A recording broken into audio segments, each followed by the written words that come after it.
everyone. Welcome or welcome back to another episode of The Crossroads, the show for and about environmental justice and those who fight the fight with skin as melanated as the days are long. Knowledge is power, and we are breaking down stereotypes, one episode at a time. Hello, everyone. Hope you all are doing well under the circumstances.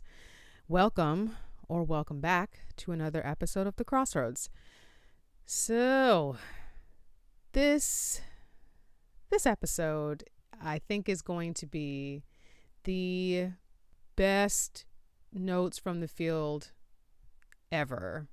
And not for positive reasons, but because I think it's going to give some insight into some of the other social issues that I've brought up that have come to light in regards to the coronavirus.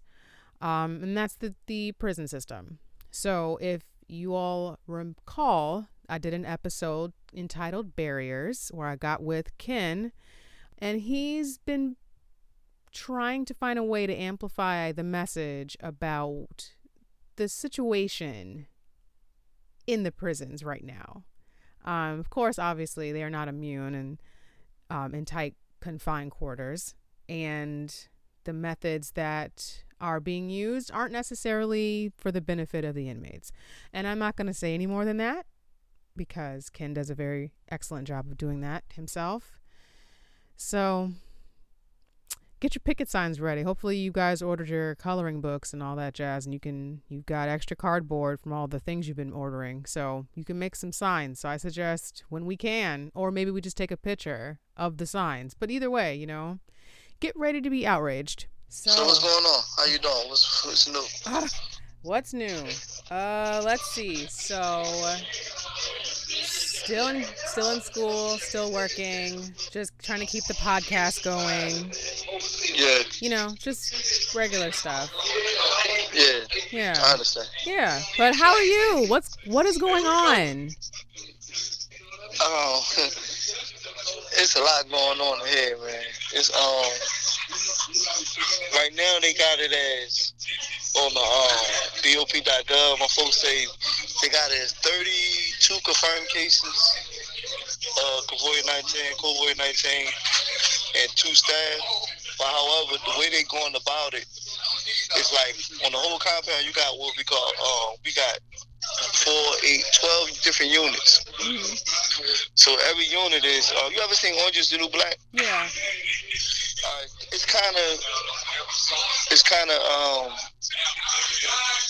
like Orange is the New Black. That's how it kind of look. Oh wow. So being as though it look like that, you can't really like social distancing is like impossible to do. You understand what I'm saying? Yeah. So that's how the units is. I was just trying to give you a visual. Mm-hmm. And it's like it's 8 of these units on the entire compound. It's like I guess it got total like 2,000 plus of inmates. Mm-hmm. So really every unit is supposed to have 128 inmates on it, but it's really like 150 for every unit because it's overcrowded. So instead of 2 bunks in a room, for the majority of the cell blocks, you got 3 bunks in a room. Oh wow! So what they're doing is they said it's supposed to be an outbreak on 3 different blocks. That's not my block. That they're supposed to be really quarantined. Mm-hmm. Now my block is locked down, but it's not quarantined, so to say. So however, what's the difference? The difference is they say, I don't know, we can't see, so they say that the medical staff is on their blocks and they can't go out to chow and they can't do the things that we can do. They like, but we can't do nothing either, so I really don't know. Okay. But really, but I think it's more about, I think it's more about people are not getting tested, because when you get tested and you test positive, it's like, are you going into the hole? You know what I mean? You're not going to a hospital. You're not going to like an infirmary, or not. You're going to the hole just to be isolated in the shoe, which is, who wants to do that? Right. And they're not testing anybody at all. So I could be sitting here with it right now and not knowing. Then because they're not testing nobody, you got people who are actually sick and they just stand on their bunk. They're not coming out their room because they don't want to get tested. They don't want to go to the hole, which I Right. could understand for real. Yeah. Even though that's dangerous to everybody else. But Yeah. who really wants to be isolated in the hole from a daily virus and can't contact their family or vice versa? You know. Yeah. So it's really like a messed up situation, and I feel like the staff is like they not really. It seems it's no really because it's no real concern. It's like, and it's to the point where everything is hidden from us. Like the article you was just reading. Mm-hmm. You know, we wouldn't have no idea what that article even exists. You know, for the total numbers of people that film positive, we would have no idea on our computer system. It still says that no one is positive at the whole complex. Wow. So yeah, it was. I read the article, and I wasn't surprised. Like it's clear that we know when we have these kinds of things happen, when we have these disasters happen, the first places that are impacted are lower income, but also the place where there's groupings, which unfortunately are nursing homes and jails. Yeah. And then you gotta think about this too. I'm gonna try to get it to you. The conditions of the jail is terrible. Like it's condemned. Like you got mold coming out the ceilings. You know, respiratory problems before this. Right. So really, this ain't nothing but a spot where it could breathe. Like it's like it's. Then I was talking to somebody earlier, and it was like, man, we never know. Like just being in this facility, it may kill us 5 years after we come home. You know, Yeah. we don't know how it's affecting us right now. The stuff that we breathing in and stuff like that. We ain't been outside. You know what I mean? Yeah. Like it's the ventilation system is to the shambles. You know, it's like it's a terrible environment as far as like with health wise. Yeah. I think I never been at a spot where they even tried to. I mean, it seems like they just don't care. Honestly. Yeah, I completely understand that. I mean, it makes perfect sense. I mean, it makes sense because it's not like there's any form of rehabilitation or anything that's really going on to make the people inside better than how they came in. Yeah, and then not only that, now the staff is so negligent, right? That people are supposed to be getting their paperwork done to go home. All they doing is messing up people's paperwork. They can't even go home. People that's supposed to go home. That's fucked up. They got one guy here. The lady's supposed to went around, got his paperwork signed. He's supposed to go home. The day he's supposed to go home, he don't even go home because the lady ain't walking around and get his paperwork signed. Now he's still here. You know what I mean? Yeah. Like, come on. I mean And it's like it's no big deal. You in jail. He did his time. Supposed to went to the halfway house, but because you was negligent at your job, he's still in prison. Yeah. And this is normal. It's not like a surprise.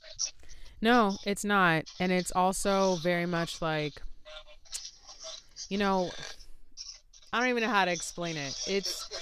To me, it's just, it shows the negligence in someone that's considered to be essential personnel. Like as someone who is supposed to be doing their job and helping people who are not capable of helping themselves fully, and they don't take it.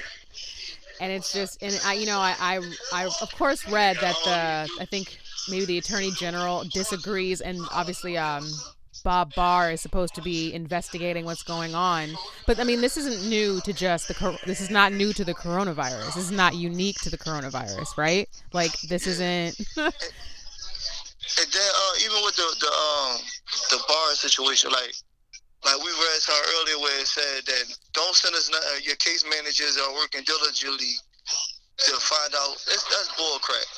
Mm-hmm. They not even here. You know, they not even here. It's like to make a statement that your case manager, you're on the team, is working diligently to find out who the guys that need to go home, and we know they're not even showing up to work. Yeah. Like, come on, it's like a push on the media to say this going on. This is how we protecting these guys. These is what we try to do for these guys, but it's all fraud. Are you all even allowed to go outside? No, we ain't allowed to, but man, like drastic times call with drastic measures. For real, like. I understand. What are you doing to keep yourself sane? Like, what are you doing to keep yourself like together? I'm working on a masterpiece right now. Okay. I got a masterpiece I'm working on right now. It's gonna be my I'm working on a masterpiece. Two different sets of masterpieces. Okay. For real. But I feel real confident about the two projects that I'm working on right now. Mm-hmm. But I share them with you. Okay. But I'm real confident about them. But like dudes is just being like we was talking earlier. Like dudes is just trying to help each other out as much as you could possibly can. That's great. Like even with sanitizer, like we don't got sanitizer because sanitizer got alcohol in it, right? Right. Then we don't even have like we don't have the opportunity to get real honey to get anything that could really help us fight it, even if we was to catch it. You know what I'm saying? Yeah. Stuff like that. Like you worried about the wrong things. That's how I feel. Like you worried about somebody making wine when we talk about life-threatening virus coming. Right. So why not get us the certain things in commissary that can help us fight it? Yeah. I mean, you mean to tell me you can't get a sanitizer, wipes or whatever for a good 3 months? What we gonna do? Create a bar? You know what I mean? Like stop. Yeah. Yeah, it's so interesting how those were the first things that went, like, in addition to toilet paper, which was just such a travesty to have to watch and experience. But, you know, when I asked you if you guys could go outside, it's like, I just want to know I'm glad to hear that everyone's doing things to like help each other and be supportive. It's just that, what's the plan? Has anyone said anything to you about, like, here's what we eventually want to do? We want to get supplies in here for everybody. Is any of that happening? There ain't no plan, sis. What can people do to raise awareness? Like, you know, what can people do to, like, really amplify the message about this? Because, you know, it's starting to come out. We were starting to have those kinds of discussions, but, you know, something really has to be kind of done. So, like, have any of you all talked about that? Like, I know you sent me something. Like, what is the experience trying to talk to people about, like, really trying to get the real word out? Me and my man was talking about that earlier. Like, I really don't know. I feel like maybe just challenging the narrative of finding a way. Because, like, for instance, like, you guys people giving out masks to prisoners, and we was talking about, you gave out Jay-Z Meat Mills, and they gave out a bunch of masks to prisoners. But all right, what's that? Like, what is that really going to do? We made it equivalent to giving water to a slave. Like, all right, we know they slaving, but we just gonna give them some cold water. These masks ain't saving nobody. You feel what I'm saying? Yeah. I think it's more so like putting the pressure on them for legislative laws, like far as like the home confinement thing. Like, I don't know.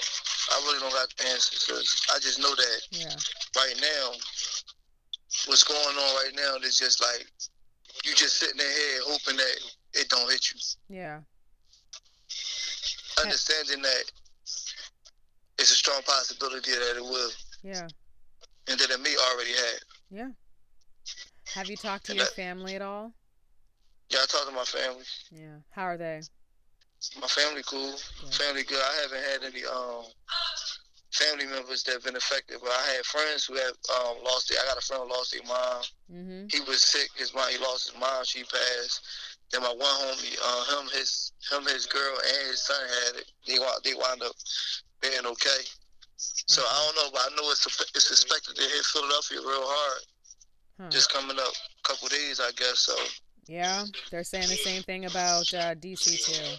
Yeah, DC and Baltimore. Yeah. But what's going on with that? What's your take on that? That's my question. Like, my opinion about just like the coverage so far of everything.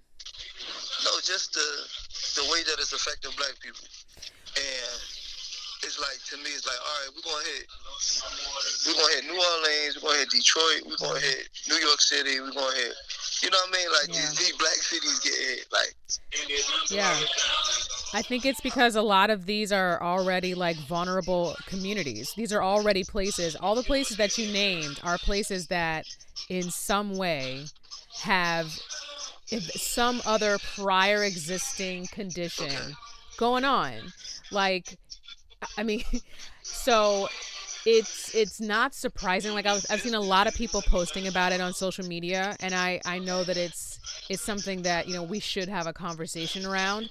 And the discussion about it being just solely because of pre-existing conditions isn't really helpful, while it's the truth, but like there's roots to that. So instead of just giving people like a $1,200 check, you know, maybe you should think about doing something a little bit more equitable about people's communities and making certain that they can get rebuilt or reinforced, because of course they're going to have higher rates of obesity if they don't have access to nutritional food. Like, you know, it's very, it's passive in a way. It's almost like, well, that's because you got everything else going wrong with you, as if it's our fault entirely. You know what I mean?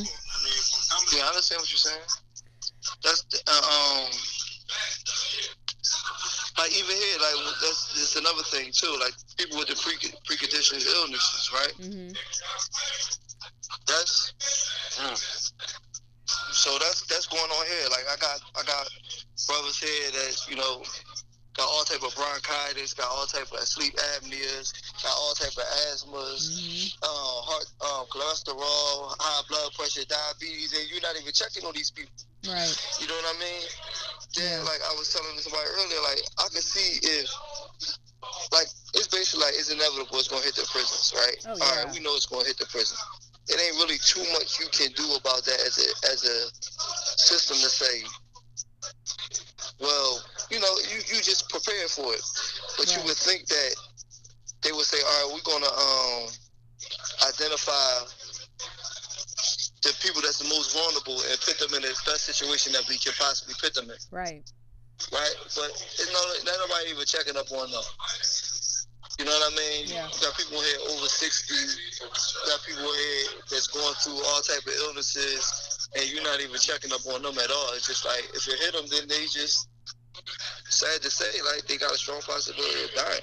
Yeah. Yeah, and like, let's call that out, because that's, you know, that's the reality. Yeah. And that's what's going on. And it's just like, I'm just on the tip, like, damn, you know? Like, yeah. Honestly, I'm just on the tip, like, I don't know. I'm not really that fearful of me myself, like, but it's just like, just to understand what history is going on right now, right? Yeah. And I'm in a place where, you know, I'm of help because what I'm doing that I'm not supposed to be doing. Yeah. You know what I mean? Yeah. And I wasn't supposed to be doing what I am doing. If I wasn't doing what I'm not supposed to be doing, then I would be I'd have been in a more vulnerable situation than I am right now. Yeah.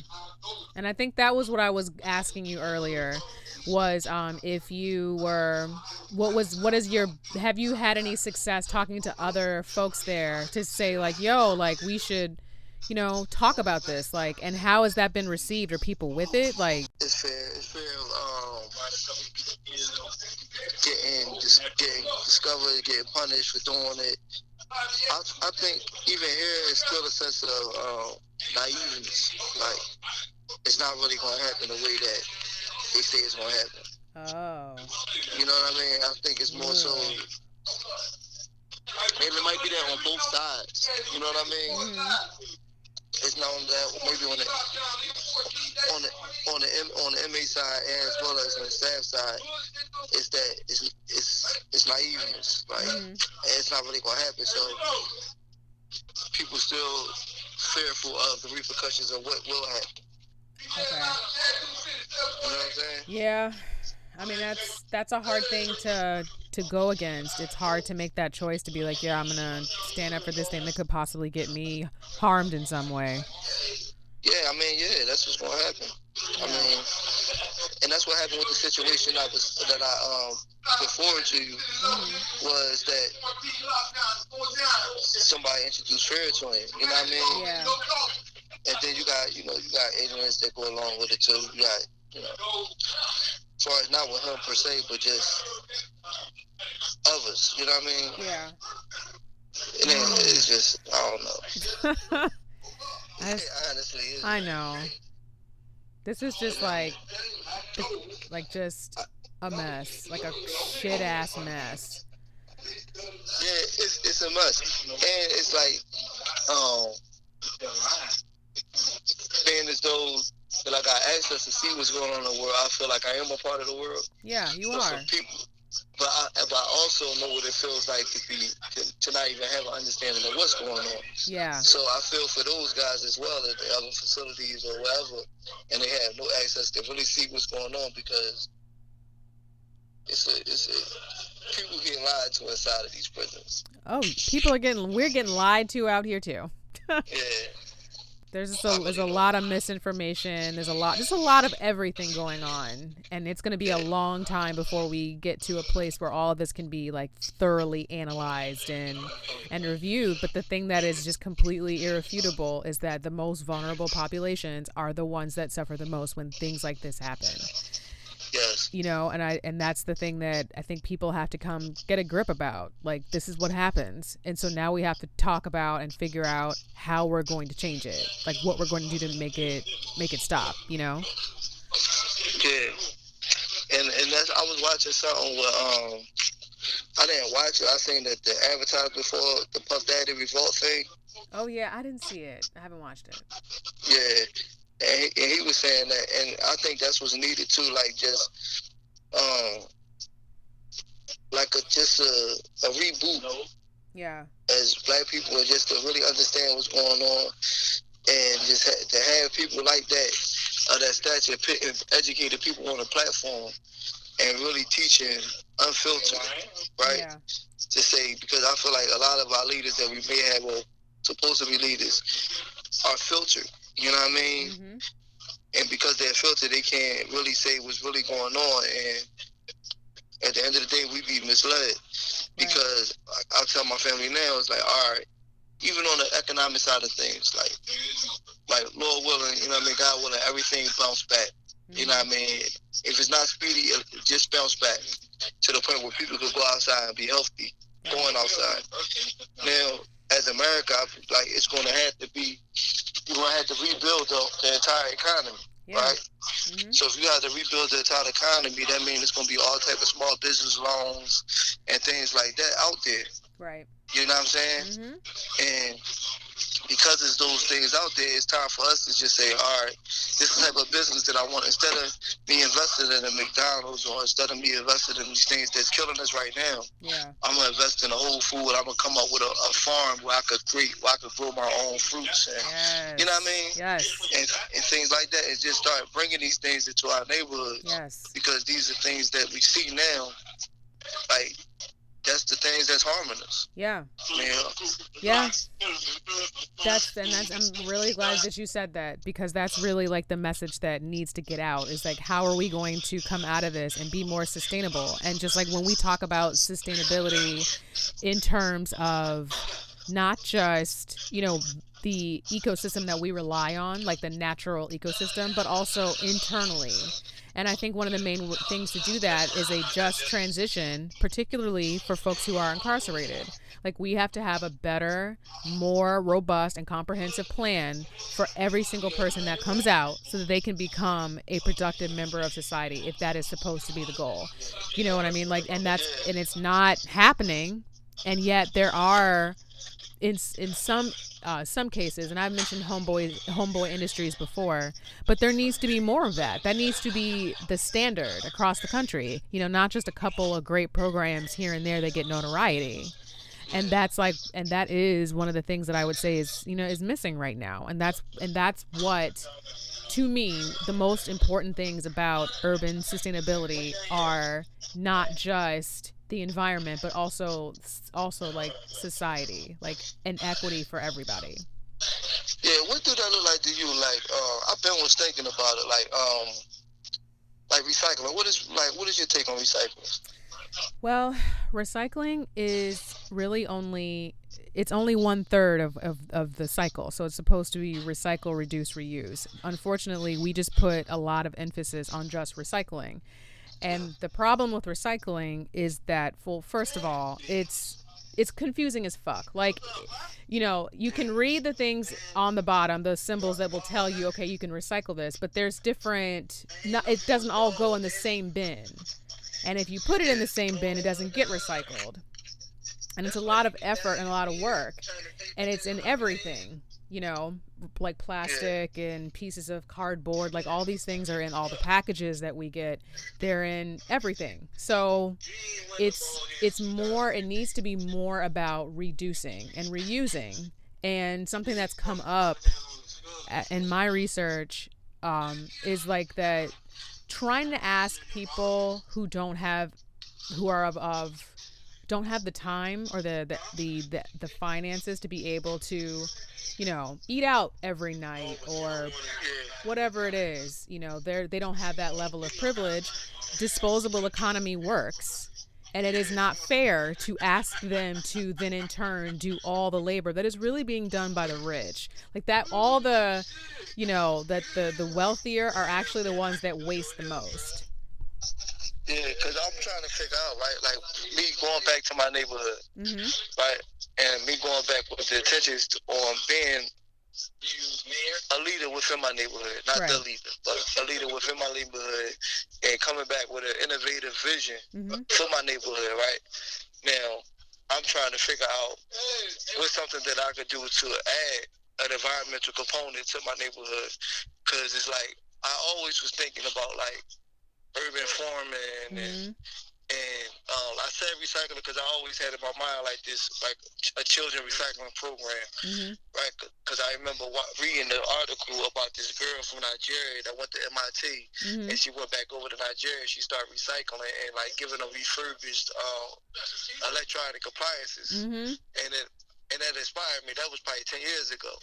Yeah. So So that's another thing too is e-waste, which we don't really think about all that much. But every time you get a cell phone, you know, a new computer, a lot of those things end up in landfills too. And I definitely think like a program where you could, that component of recycling, e-recycling, I'm talking about electronics. I think that's a great idea because that would not only, it would also be a way for people to, you know, reduce their waste, but also could teach them skills. You know. Okay, you're saying that basically putting together a program where they learn how to refurbish old electronics. Yeah. Why not? That I would definitely say a community garden. That's, you know, if there is space, like tons of space in North Philadelphia. Vacant lots is like, oh yeah, that's, you know, obviously you have to make sure that, you know, figure out who owns the land and that but yeah, and that's a great way not only to teach a skill, teaching agriculture, but also, you know, could be providing a filling a gap in the community too if there's lack of access, if there's a food desert. So like right now, as of right now, yeah, where food is, you know, scarce to come by, or everybody don't have the access to get food right now. You know what I mean? Yeah. So if you had that in place, then, you know, you'll be able to supply certain individuals with food. Yeah. And that's one thing that we don't have as a people. We don't have, if they close Walmart down and say y'all can't come back in here because y'all too contaminated, then it's over. You know what I mean? It'll be riots, fire in the streets. But you know, another thing that I just thought of, didn't Nipsey Hussle build a computer? Like, didn't he build his own computer?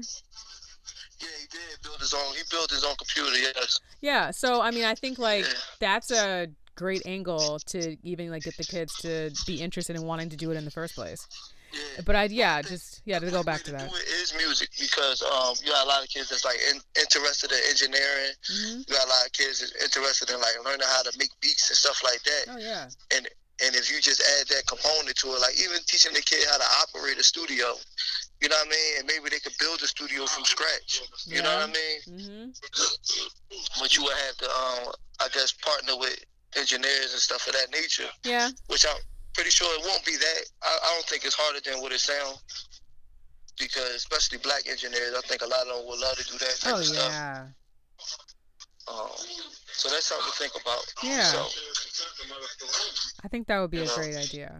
I yeah. really do. So I'm always just looking for things like that to bring back to my community, because at the same token, it's like I ain't gonna say a fear, but I has a hesitancy to go back to my community as well. Right? Yeah. It's like I'm always making a decision in my head. Do I want to go back to my hood, go back or go to Atlanta or go to Charlotte? Because I feel like in my community I have a higher floor and a lower ceiling. But in other cities I have a lower floor and a higher ceiling.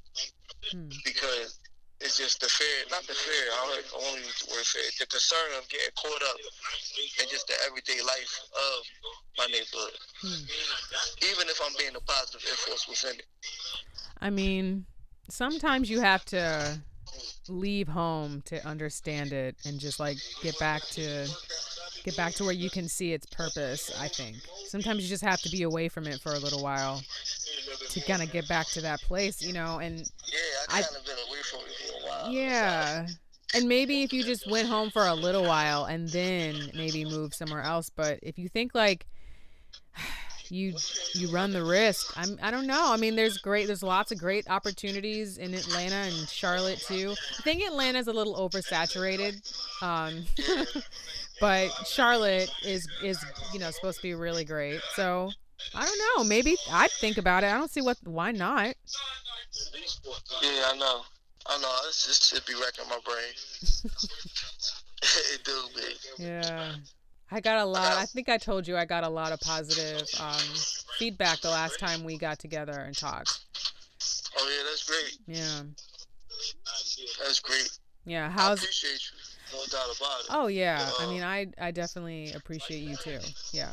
Yeah. I think the last one we did, I think was real good. I kind of, today, it's like, I really don't have that much of a, it's like with me right now, with this situation, is more so like, I just don't know. Like, I don't know. Yeah, I mean, and that's the thing. Like, that's the thing I think that's causing a lot of people to have anxiety, you know, myself included, is just like, we don't really know what's going to happen. I mean, I have an idea, but I had a lot of ideas at the start of the year. And then it was like, oh, okay. So this is what we doing? All right.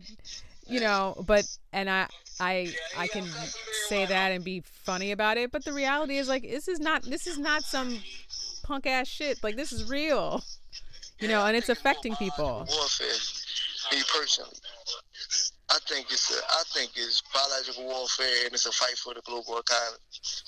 That's my take on it. Now, I'm not the most educated person in the world when it comes to global war and all that. But it just, to me, it's just ironic. It's just too weird. You know what I mean? Yeah, that is really true. I don't know. This year is definitely, and this whole incident, and I think the thing that angers me the most is just like the fact that, you know, this really could have been we could have been better prepared. There was just, the information was there in December, and we could have started to like prepare for the eventuality that it would get here. You know, and it's just like I've said several times, like it's exposed a lot of the insecurities and vulnerabilities in our economy. Yeah. I don't know, sis. Yeah. I don't know either. Yeah, it's confusing times. But so all in all, like, what the brothers in here, what we doing now is like our fight. We putting together our compassionate release forms. And she went out and shot at the judge, saying if we able to get the capacity release to home confinement. However, they saying they're giving it out, but you know, I really don't see it personally here at this prison, because I mean, you said that they are like not filling out people's paperwork the way that they're supposed to. Like, how okay, so then no one's gonna get out on compassionate release then. Yeah, people not getting out on time. So, you know, I'm talking about seriously. Like, it's negligence. It's just like apathy. Like, you know, like a better word, they're like, they don't really give a fuck. Yeah, they don't. Yeah, they really don't. Then you got staff members that work the contaminated blocks. then next shift they up here working. You know what I mean? Oh my God. So they don't even like send them home? Well, you got staffs right there that's just taking certain staff members taking the opportunity, taking the advantage of the overtime. Oh yeah. You know what I mean? Because you got certain staff members that's always work overtime. They'll walk through and get them off for someone. So they here. You know what I mean? Yeah. Oh man. You have to check in with me in the next week or so and let me know like what's going on, because we need to get this like out into the open. Okay, I will. All right. Well, I'm gonna let you go. All right. I appreciate you. No problem. We'll talk again soon. Thank you everyone for joining me on another episode of The Crossroads. Hopefully you found something informative, or at least a reason to write a very nasty tweet. Anywho, you can follow me and keep in touch as I continue to have these conversations in regards to the coronavirus, how it is an environmental justice issue, and bringing in the aspects of social inequities into the conversation as well. You can follow me, Twitter, Facebook, Crossroads Pod C1, the weird bunch, and then on Instagram at Crossroads Podcast. You can find all episodes on YouTube, Spotify, SoundCloud, and Apple Podcasts. And please feel free to follow me on social media. Visit my website, allroadscross.com. And a quick shout out. I always want to make sure I do a shout out. Shout out to Mo from It's Mo Show. She is now making candles, and they smell amazing. Her company is called Soulit. It's Soulit. The S and the L are capitalized. And on Instagram, it's Soulit_candle. So they smell amazing. I know she's been working very hard to get these out and ready for everybody. So please, please support her. All right. And then now on that positive note, we'll meet again at the Crossroads.